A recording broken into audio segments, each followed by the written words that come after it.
የመጣችሁ ልዩ ልዩ የቀበሌ ኃላፊነት ያለባችሁ ታዳሚዎቻችን በመጀመሪያ እንኳን ደህና መጣችሁ ማለት እፈልጋለሁ። ከዚህ በመቀጠል እንደተባለው ጤና መድን የማህበረሰብ አቀፍ ጤና መድን በወረዳችን በርካታ መታከሚያ ያጣው ለሞት ለከፍተኛ ህመም ሲጋለጡ የነበሩ ሰዎችን የማህበረሰብ ክፍሎችን ያዳነ ከተጀመረ በርካታ ሰዎች በርካታ ፈውስ ያገኙበትና ስራው ግን አድካሚ የሆነ የእናንተን ከፍተኛ ጥረት ከፍተኛ ርብርብ የሚጠይቅ ውጤቱ ጣፋጭ የሆነ ስራ ነው።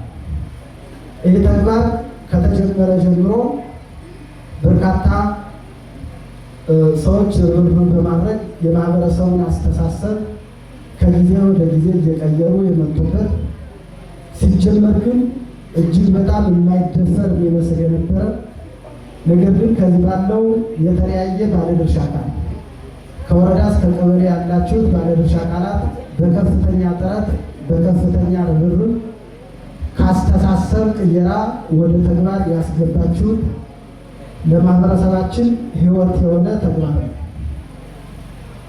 ስለዚህ ተግባር ለመፈጸም እንዳመራሩ ቁርጠኝነት እንዳመራሩ ካፈዛዘም አኳያ ጠንካራ የሆነ አመራር ያለበት አካባቢና ቀበሌ ማህበረሰቡ በአግባቡ የጤና መድን ተጠቃሚ ሲያደርግና ለመታከም እድል ያጡትን ገንዘብ ያጡትን የማህበረሰብ ክፍሎች እድሉን እንዲያገኙ ያደረገ ሲሆን በተቃራኒ ደግሞ ቸርነትን ያዝነው በቁርጠኝነት ትግል ባላደረገበት አካባቢ ከፍተኛ የሆነ እስካሁን ተግዳሮት በፊት የነበረው የባለፈውን ዓመት አፈጻጸም ምን ይመስላል? አሁንስ ከባለፈው ድክመትና ጥንካሬ ተምረን እንዴት ነው በዚህ ዓመት በአጭር ቀን ውስጥ ይህን ከፍተኛ ተግባርና ለህዝብ ጠቃሚ የሆነ ተግባር ተረባርበን ፈጽመን ህዝባችን ተጠቃሚ የምናደርገው የሚለው በደንብ በሰከነ መንገድ መወያየት ይጠይቃል። በሰከነ መንገድ ከተወያየን ያለመንጠባጠብ የባለፈውን ችግራችን በሚገባ ካየንና ባለፈው ማለት ነው።